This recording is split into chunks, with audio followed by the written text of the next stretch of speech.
Boker Tov, Parashat Ve'era, Chok Israël, mercredi, Baba Messia, quatrième Pérec. Nous allons parler de l'acte d'acquisition et l'interdiction de léser autrui. Donc, première Mishnah. Azav connaît Akesef, et Akesef et no connaît et Azav. Donc, en réalité, on sait que quand on échange de l'or, du cuivre et de l'argent, alors, quand c'est de l'or, l'or par rapport au Kesef, l'or est considéré comme la marchandise et l'argent est considéré comme le moyen de paiement. Anechochet connaît ta kesef, la kesef eno connaît et anechochet. Pareil pour le cuivre.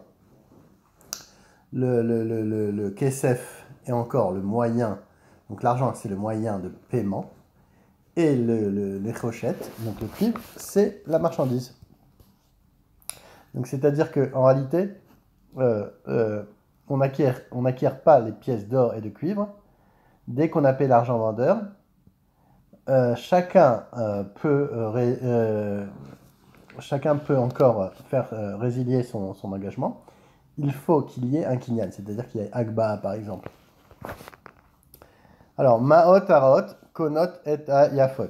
Donc, on voit que les Ma'ot Araot, c'est à nouveau la marchandise, et les mauvaises pièces, ils vont pouvoir, donc, seront achetées grâce aux Ma'ot qui sont bonnes, des bonnes pièces.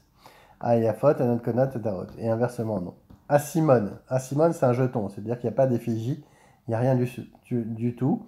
Lui, c'est la marchandise, et la matbea, donc connaît est un matbea. Donc, la matbea, c'est le moyen de paiement.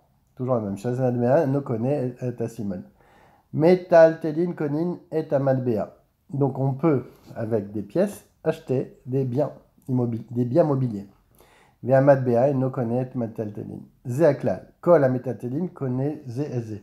Et en général, donc on a le droit de faire un troc, un kinyan khalifin par exemple, quand on échange deux objets les uns avec les autres. Donc quand une des parties soulève le bien, fait l'agba'a, l'autre acquiert automatiquement l'autre partie, l'autre objet. Mishtabet. Ketzad mashach emeno perot velo natanlo maot. Comment quelle est la règle en fait? Comment on va appliquer la règle qu'on a vue en haut? C'est que il a été machar, c'est-à-dire qu'il a pris en sa possession, il a fait un acte d'acquisition. Donc en tirant la marchandise vers lui, il a pris les pérotes, mais il n'a pas encore donné l'argent. Eno yachor lazorbo. À partir du moment où il a fait agba'a, donc il a fait mash meshicha là cette fois-ci. Donc il a tiré l'acte vers lui, il a fait un acte d'acquisition, il ne peut plus se rétracter. Natan lo maot, velo machar emeno perot, yachol arzorbo. Par contre, si l'acheteur a donné l'argent, mais il n'a pas fait l'acte d'acquisition, et bien malgré tout, il ne pourra plus, et il pourra se rétracter. Yachol arzorbo. Aval, amou. Par contre, les chachamim ont dit, mi shepara me anshedor amaboul, ou midor a plaga, ou atil leipara, mais Misheno Omed Bediburo. Et les Chachamim ont dit le juge suprême, donc ça veut dire Hachem, qui a châtié les hommes de la génération du déluge et de celle de la tour de Babel, punira celui qui ne tient pas sa parole. Donc à partir du moment où il a sorti de sa bouche un mot, il doit s'y tenir. Rabbi Shimon Omer, Kol Sheakesef Beado Yado Ala Ilyona. Rabbi Shimon nous dit que même qu'après le paiement, il y a uniquement le vendeur qui a l'argent en main, qui peut se rétracter, mais pas l'acheteur, puisque l'acheteur n'avait pas encore fait l'acte d'acquisition, et le vendeur, lui, a la main haute, puisque c'est lui qui a l'argent. Donc lui, il peut se rétracter, d'après Rabbi Shimon. Maintenant, Mishnah Gimel, on va parler de la ona, de la lésion. C'est-à-dire que quand on lèse son ami en vendant une valeur plus chère que ce qu'elle vaut, par exemple. Alors, Aona Arba Kesef, mais Esrim Verba Kesef la Sela. Alors, c'est quoi la proportion? C'est Shtut. C'est Shtut la Mekar, c'est-à-dire 1/6.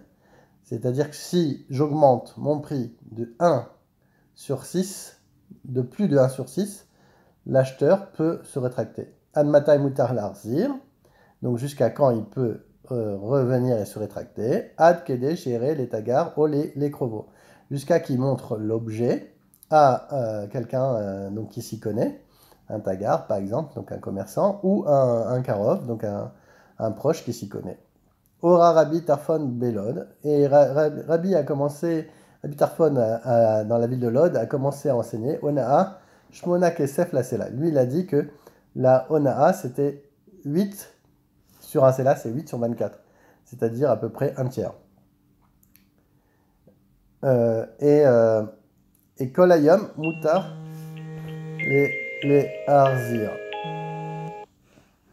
Et c'était. Et tout le jour, ils avaient le droit de revenir sur leur acte d'achat. Alors là, au début, ils étaient contents parce qu'il leur a permis d'augmenter leurs marchandises de 33% par rapport à 16% qui était la limite. Donc là, ils faisaient un meilleur bénéfice. Par contre, quand il leur a dit la personne pouvait, quand elle veut revenir sur son achat, et tout le jour, alors, Amulo, Yaniach, Lanu, Rabbi Tarfon, Bim Komo. Et ils ont dit non, laisse-nous tranquille, on préfère avoir la loi du Shtut, mais que le vendeur ne puisse pas se rétracter. Vechazrou les divrei Chachamim, et donc ils sont revenus sur l'opinion des Chachamim, que c'était 1 sur 6, ce qui représente à peu près 16,66%. Mishnah Dalet. Echad alokeach vechad amocher yesh lahen ona. Maintenant que ça soit du côté du vendeur ou de l'acheteur, il y a la ona, il y a la possibilité de se rétracter, il y a une lésion d'une transaction. Keshem shona l'idiot, kachona le tagar. Que ça soit même pour un tagar, pour quelqu'un qui s'y connaît, donc un commerçant, il a aussi ona, et même donc une personne comme un immortel, Rabbi Yehuda Omer, en ona le tagar. Non, le tagar, donc c'est le grossiste ou le marchand, lui, il doit reconnaître sa marchandise, c'est son métier. Tant pis pour lui s'il s'est trompé. Mishe utal ala viado ala iliona, ratsa omer, teni maotai, otani ma shionati. Alors,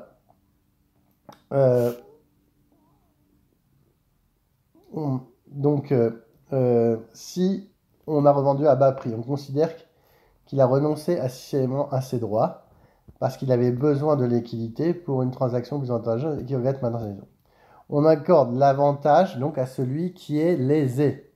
Ainsi, donc par exemple, l'acheteur qui a été trompé peut demander au choix soit la restitution de son argent ou un dédommagement pour la lésion subie. Donc il peut demander le dédommagement de la différence. Mishnah He, Kamat et Asela. Chasera velo yeba onaa. Abi Omer. Alors, donc, à partir de quand il y a une lésion sur une pièce. Alors, Rabbi Meir nous dit 1, quand il y a 1 sur 24. Pour Arba Issaran, Issar la dinar, Rabbi Yehuda Omer, Arba Pundionot, Pundionot la dinar, donc 1 sur 12. Et Rabbi Shimon Omer, Shmona Pundionot, Shne Pundionot la dinar, ça fait à peu près 1 sur 6. Donc ça, c'est les... et la lacha était bien entendu 1 sur 6 retenu comme Rabbi Shimon. Mishnah An matai mutar larzir. Jusqu'à quand on a le droit de rendre objet. Bakrachim dans les villes. Ad kedesh et irele shulchani. Jusqu'à qu'il montre un shulchani, un échangeur, qui va lui montrer la pièce de monnaie pour voir si elle est bonne. Ou bakfarim dans des petits villages. Ad arve shabbat. Jusqu'à erev shabbat. Veimama yakira afilu leachar shnaim aser chodesh mekabel emeno. Maintenant, s'il veut faire Minak Rasedouk, c'est-à-dire que même au bout de 12 mois, il reconnaît son erreur, il peut lui rendre l'argent. Enlo alav et la taromet, et l'autre lui dit non, tu n'auras que une taromet, il ne pourra pas se plaindre.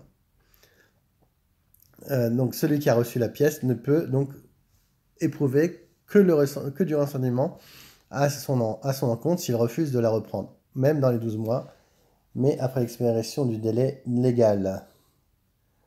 Alors, Notin le maaser sheni, ve'eno choshesh, she'eno ela nefesh ra'a. Donc, une pièce qui est dépréciée jusqu'à une valeur d'un sixième peut être utilisée, donc sans crainte, pour le rachat du maaser sheni, de la seconde dîme, car elle est parfaitement valable, et celui qui la refuse témoigne d'un esprit mesquin.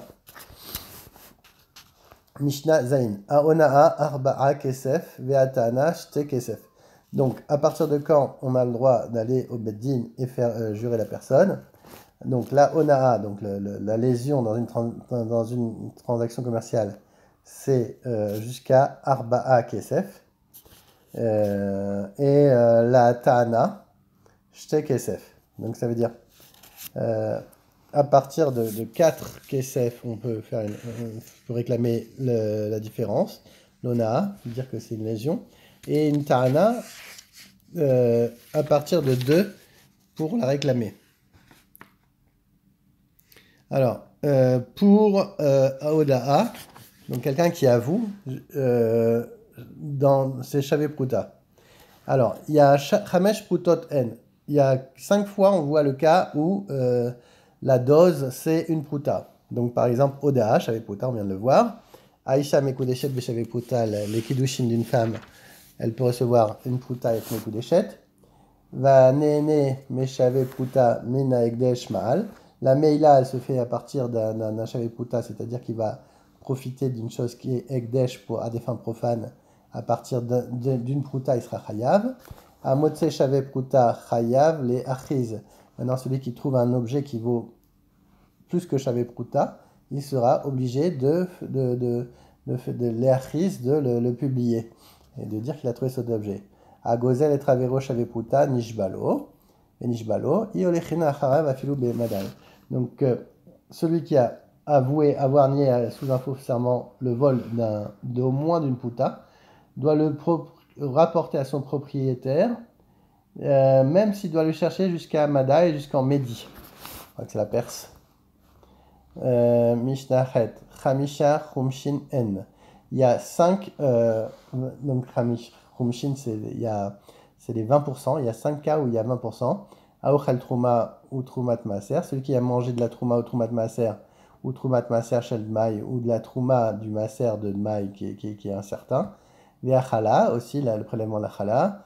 Vea Bikurim, aussi Framesh. À chaque fois donc il a utilisé ces objets, il doit, pour les racheter, comme il les a utilisés, rajouter un Chomesh. Apodé Netarevi ou Maaser Sheni, chez l'homme aussi Framesh. Donc s'il a racheté son Netarevi et le Maaser Sheni, il doit aussi rajouter le Chomesh. Donc 20%. Apodé avec des chauds, moi aussi Chomesh. Même s'il veut racheter ce qu'il avait donné au Ekdesh, il doit rajouter Chomesh. Agozel, être avéré au Shavel Pruta, Venish Balo, moi aussi Chomesh. Donc celui qui a volé à son ami Shavel Pruta et qui lui jure, et donc il devra rajouter aussi un Chomesh. Donc 20%. Ishnatet. Et l'Udevaim Shena Ona. Donc il y a des choses qui n'ont pas d'honneur. Alors, parce qu'ils n'ont pas de valeur fixe. À Avadim, par exemple, les esclaves, à Shtarot, donc des contrats, des contrats, ouais. Avec Karkaot des terres, avec des shots, ce sont des choses qui sont pour le Hekdesh. En la en lot tashlume kefel, velot la shomer ba'a. Il n'y a pas, donc si on les vole de 4 ou 5, comme pour l'agneau ou la vache qu'on a volée, ve chamisha, shum, shomer chinam nishba venose sachar eno meshalem. Le shomer chinam, celui le gardien qui est bechinam, donc qui fait ça bénévolement, eno nishba, lui il ne va pas jurer. Anose sachar eno meshalem. Et le Nosé Shachar, celui, le gardien qui est salarié, il ne paye pas. Rabbi Shimon Omer, Kodashim Sheu Chayav Bercheutan, Yesh Lahem Ona. Donc, il lui dit que malgré tout, malgré qu'on a vu dans les Kodashim normalement, il dit par contre, s'il y a une Acharayut, s'il a une responsabilité, Yesh Lahem Ona. Veshen Chayav Bercheutan, En la En Ona. Et quand il n'y a pas de responsabilité sur l'objet, En la En Ona, il n'y a pas d'Ona. Rabbi Yehuda Omer, Afamocher Sefer Torah, Behema ou Margaliot, En Laemona. Même d'autres objets, il n'y avait pas que ces cas-là. Même un Sefer Torah, il n'a pas de prix. Une Behema, une bête, ou une pierre précieuse, En Laemona. Amulo, Lo Amu, et là, Et Elu. Ils n'ont pas dit que uniquement cela. Et alors, maintenant, Keshem, chez Onaa, Bemekar, Memkar. De même qu'il y a une Onaa, donc on a vu dans les transactions, car Ona, Bedvarim, on peut faire léser quelqu'un par des paroles. Lo Yomar, Lo Kamachafetze, Veweno Rotselikar. Il ne faut pas demander à un acheteur combien ça coûte, et lui, il ne veut même pas l'acheter. Imaya Baal Tchouva, si c'est quelqu'un qui est Batchouva, Lo Yomarlo, Zachamase Shonim. Rappelle-toi de ce que tu faisais avant, toutes les avérotes que tu faisais. Ben Gerim, Lo Yomarlo, Zachor Mase Avotera. Rappelle-toi de ce que faisaient tes pères, les goïms. Shenemar, Veger, Lotonu, Velo Telachasou, il y a marqué dans le Passouk, tu n'aideras pas le guerre et tu ne l'opprimeras pas. Mishnah Yodalef, En Marvin, Perot, Beperot, Afilu, Chodashim, Bechodashim. On n'a pas le droit de mélanger des fruits avec d'autres fruits, même qu'ils se soient des nouveaux avec des nouveaux. Alors, Kol Sheken, Vensech Lomar, Shechadashim, Yeshanim, des nouveaux avec des anciens. Bemed, Beyain, Bemed, Beyain, Itiro, les rêves cachés, Berar. Pour le Yain, pour le vin, on a le droit de le faire. Pourquoi? Parce que c'est pour le Jvar, ça va ranger le vin. Mipne, Sheou, Mashbecho. En Marvin, Shamre, Yain, Beyain. Par contre, on n'a pas le droit de mélanger du vin avec des shmarim, des résidus de raisin. Ah, pourquoi? Parce que ça va le dégrader. Aval notenlo, et shemarav, il doit lui donner ses shmarav, ses résidus. Mishenitarev maim beyaino, celui qui a mélangé de l'eau avec du vin. Lo imkanu bechanut et la imken odieo. Il n'a pas le droit de vendre dans un magasin seulement s'il le fait savoir à ses acheteurs. Vélo letagar, afalpi chez audio. Et par contre, il n'a pas le droit de le vendre à un commerçant parce que de peur que le commerçant vienne lui-même à ne pas le dire. Chez Eno et là, et Ramod, lui, il va pouvoir ruser ses clients. Donc même un tagar, donc on n'a pas le droit de vendre à un commerçant. Makom chez Nagoul et Itilmayen Bain Itilo. Par contre, dans les endroits où on a le droit on a l'habitude de rajouter de l'eau dans le vin, alors on a le droit de le faire. Atagar notel mechamesh beranot et notel megura echat. Par contre, un tagar, donc un commerçant, un grossiste, il a le droit de prendre de 5 granotes de 5 granges différentes et les mettre dans une seule. Mechamesh gitot, malgré qu'on a vu tout à l'heure qu'on n'avait pas le droit de mélanger les fruits avec les fruits. Mechamesh gitot, pita mechan, même pour des cuves. Ou bilvat chez loyer, mitkaven, un rêve. Il ne faut pas qu'il ait l'intention de ruser les gens. Rabbi Yehuda Omer. On n'a pas le droit de distribuer aux enfants des clayotes, des fruits secs et des noix pour les faire venir. Mipne chez où Margin Lavo et Slow, parce que il va faire en sorte que les enfants viennent chez lui pour prendre ces trucs et les parents vont venir acheter. Donc c'est une ruse. Mechamim Matirin. Mechamim nous disent non, il n'y a aucun problème à ça. Lo Ifrot et Tachar, on n'a pas le droit de baisser ses prix trop. Les Chachamim Omrim, Zachor Letov. Non, c'est très bien de le faire pour les Chachamim. Même on le bénit. Lo Yivar et Agrisin, d'Ivrei Rabbi Abba Shaul, Vechayim Matirin, Modim, Shelo Yivar Ma'al Pi Megura, Sheno Ela, Kegonev et Aïn. Et là, Mefarkesin, En Mefarkesin, Lo et Adam, Velo et Akedim. Donc, on n'a pas le droit de vendre une marché. Abba Shaul interdit de vendre des fèves moulues, d'en retirer les déchets pour leur donner une belle apparence et en demander un prix plus élevé. Les sages le permettent car l'acheteur s'en rend compte et peut accepter ou refuser la transaction en connaissance de cause. Cependant, ils conviennent que le vendeur n'a pas le droit d'enlever seulement les déchets des fèves qui sont à l'entrée du silo. En effet, ce n'est qu'un trompe-l'œil, car il fait croire à l'acheteur que toutes les fèves sont triées. De manière générale, il est interdit à un vendeur de donner une apparence trompeuse à un esclave, un animal ou des objets pour en demander un prix exagéré. On n'a pas le droit d'embellir les choses pour en demander un prix exagéré. Bonne journée.